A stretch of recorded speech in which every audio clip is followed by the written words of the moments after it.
Ken. Can you hear me? That's your. Yeah, I'm with you. I wasn't going to say though, is there some way that all of our guests that are listeners that may have some suggestions and ideas along that line to where, I'm willing to put out my email address and people can hit me direct. It might destroy my email spot, but or if any of the other of us here tonight have a suggestion where we can have people make direct contact with us and give their inputs and their ideas, because right now we are at the very, very, very infant stage of organizing the whole Allied force. And now, in what you were just describing, if we can make it much more of a universal peace type organization, but with strength, then I think having a sword with flames and everything else is a little bit too militaristic. And I've been military all my life through from the time I was in the ninth grade up through college, and then in the Marine Corps. So I understand chain of command. But if we can do it so that that the average person out there can understand that we do have an organization, we do have a chain of command. If they do want to make an input, that it will be listened to or taken into consideration, and we can help it develop and grow without looking at people that. And there's a lot of people that, and I probably even consider myself, those of us who've been in the military during conflicts and wars and things. I served during the whole Vietnam War, most of it, and I would much rather see a Allied Peace Command in some way that if it's, I'm sure the people out there have some good ideas and good inputs. TJ, what is the best way for us to be able to allow everybody to contact and put information down where we can then take a look at what they're making suggestions of? Well, okay, TJ? Ahmad and Janet and me and you need to come up with, I can pay for us a government type of business type of email, but for right now we're using Gmail, but I've set up a Gmail for Allied Command Organization at gmail.com for one. But Ahmad, can you help Ken with why there's so much noise on his end? Ahmad? I have no clue. He's moving around quite a bit. He's got a sensitive microphone. I think it's fine. I kicked the dogs outside, and I've closed the door. I have an air conditioner going in the background, being out here in the desert that we're in. It has something to do with your hands or something up close, something to do with, Ahmad, can you explain it as the way, are you holding your phone? Is that it? You'll be able to hear it. I am having to hold my phone. So. Yeah, that could be it. It's just, It could be when he moves or something. Okay, I'm sorry. I'll be more careful. Yeah, we'll have to get you a holder or something. So that's something we want to consider for future radio shows. But that's just because it's picking it up. And regarding what we're doing tonight, folks, if you want to participate, there is a chain of command. We're doing some ideas for how when we meet you. But right now, the UFO Association is a good title for coming together because there's so many. They've established over time that UFO is a good key word in cyberspace. Now, ACO can mean a lot of things to a lot of people, and so can UFO Secret Space. But Janet and I found out that when we ran Alien Contact, we've got a lot of people in Alien Contact. They like that in social media. They also like UFO Secret Space. So we have those two, if you'd like to join them free, and Facebook out there. So these are groups. But now what we're talking about with Ken, Janet, and Ahmad is not only just using a radio show for educational purposes, is to come forth with what we find out and how we know globally that we are going to be space advocates. So yes, Ken, that was important that you brought up. And Janet, we'll get back into rotation here with the fact that we know there are going to be advocates and there's going to be anomalies that we don't understand that they're educating the public on, and what's called sort of a exposure to disclosure program or a soft disclosure with people allowing films that the government's had to go out to History Channel or Stars or whoever they think they're working with groups, that they're going to get direct film. But Ahmad and I were talking about what's being released and how Ahmad can explain how they change, and we need to be up on our pixels and graphics among our artists with Deviant Arts or with our Patreon groups or whomever, but establish the object. A lot of noise. Ken? Was that noise coming in at that time? Oh, big time, yeah. What is that? Because I got up. Probably me. I got up and I moved and opened the door and got the dog out of the office here. So I'm sorry. I apologize. It's your speakers picking up. Go ahead. Something. It's not that bad. I mean, we can hear everything over it. Yeah, it's just okay. Yeah, we're used to some noise, but it's just I think your hand's right next to your speaker or something. It sounds really, but that's you'll be able to hear it. It'll just be in the file here.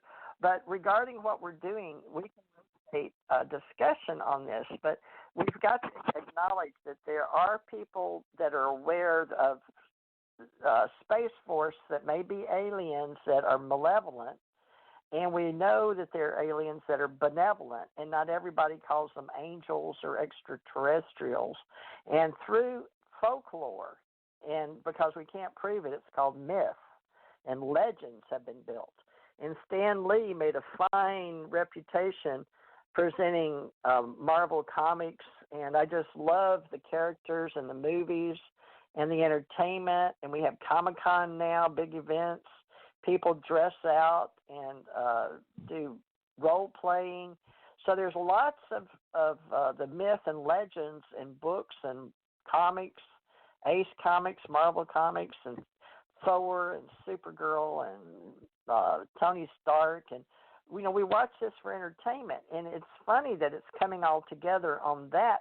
So one of my things with Ace Folklife, with a brand I have, was for art, culture, education for the government in the United States of America I was asked to work with. And we would go to Smithsonian, take our music and our stories up in the mountains. So I sort of brought that knowledge in academia in the universities under anthropology over to what I considered the UFO Association and asked people, including Stanton T. Friedman, who was well known at wanting to know the truth and saying that UFOs are real was his title, slogan or byline or service mark. And he did some tapes. I used to own most of them back in the day. And Stanton has a history of being one of the oldest that started in people's homes and then getting asked to talk about what he knew about UFOs. And there were quite a few books out before that. And there's a history in ufology that we all relate to.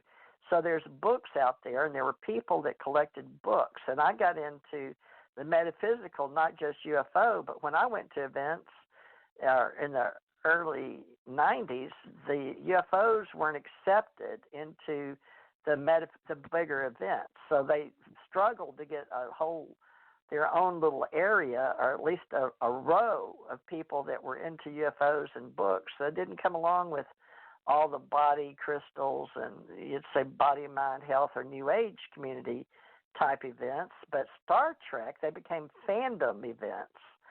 Star Trek helped, and I've got a group called Star Trek or Star Warriors that does really good. And Janet recently brought on X-File people, X-Filers, up in Connecticut area or Rhode Island or New Hampshire up in there.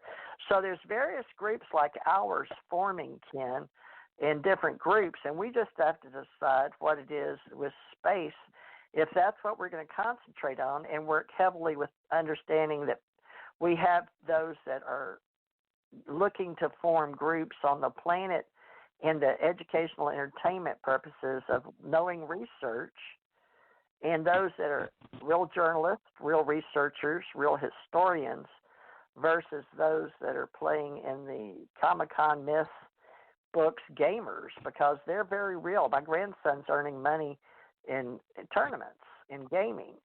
So we need to rotate this back. Let's see. So it was Ken and me, and Ahmad a little bit. Janet, And then Ahmad, we need to rotate again. So Janet and Ahmad. Ahmad, how do we want to do this? Go back to rotation? But you and Janet need to talk some. Oh, I'm fine. I'm finding this all real interesting. There is a big move in the gaming industry, and the Comic-Con. I mean, Comic-Con is one of the biggest conferences out there to date. And I guess for the UFOs, is the Contact in the Desert, I believe, is the biggest one right now. But it is two separate type deals. One's fantasy and the other one's reality. So. So we're going to have myth and history. So everybody write that down, that it's myth and history. And how do we separate those two? And that is going to be the big difference, at least with ACE and ACO acronyms. And the government has all these different banners and badges and things that Ken would like to use too. And we're going to have UFO trails. But what I've found is the government is allowing us to look at alien abductions between 47 to 69 at the height of the Cold War all over the country. And Janet's been picking up people, but the historians concentrate on the UFO sightings, and they reported them in Project Blue Book, and the Air Force picked up that. Okay. And the scientific investigations, now there's those that believe they are very scientific and engineering type of energy. So, Ken, that falls under engineering, which you work with at NASA, but you're also a pilot and a Marine. And Janet, and what we'll do is decide who can run what division would be a smart thing for us to do, since you're wanting to set up a chain of command. So Janet can assist us definitely with those that she's interviewed with alien contactees, and the UFO Association can handle the entire project for UFO sightings, are people that have already been in the business for years and years setting up their cases. So I just need y'all to talk about, how we're going to do sightings versus contactees versus events. We can handle it all as far as news and reporting as journalists. So, we're going to be doing it all, right? So, whoever wants I to agree. take over. Yeah, Janet, are you still with us? Yeah, I went on mute, so I minimized my noise. Are you able to hear me? Yeah, I did the same thing. And what I wanted to ask, Janet, is because I'd like to see us be able to make it into an organization that the people that prefer to go to Comic-Cons would like to come into our meetings as well, and vice versa. In fact, we were talking about how we have contacts into our dream state, if you will. I mean, I've already envisioned or seen it happen where we would have representatives of our organization that want to go to a major, like Contact in the Desert or any of the others. I've been to those many times. But and we want to come into meetings with kind of a uniform or clothing on and represent who we are and what we are. I think that'd be great. And then those that think we aren't serious, they'll find out that we are very serious in it. And also, there's no reason we can't have some fun while we're in the same process. Now, do you do some of that stuff with some of the organizations you have, Janet? Right now, I'm just, doing mostly interviews. I'm working on some videos. I'm figuring it out as we go, too. I've been attending conferences for the last 20 years, and I started with recording. Now, when you were talking about that, I thought maybe it would be nice if you get a nice logo going, but we still are working on the name. We've got to get the name. I think we spent 3 hours when I met with the group in Arizona about the name for the conference. So coming up with the name is really critical. And then the energy coalesces around the name. And people tend to be self-sorting. So if you say, here's the name and here's the departments that we're going to have under this name, they'll say, I want to be in this department or that department. But getting the structure, you have to create the basket, the container, and then people, it's like that movie where they built a baseball field in the cornfield, right? And if you build it, they will come. So I'd like to see us get really organized and build it, and they will come. And it'll give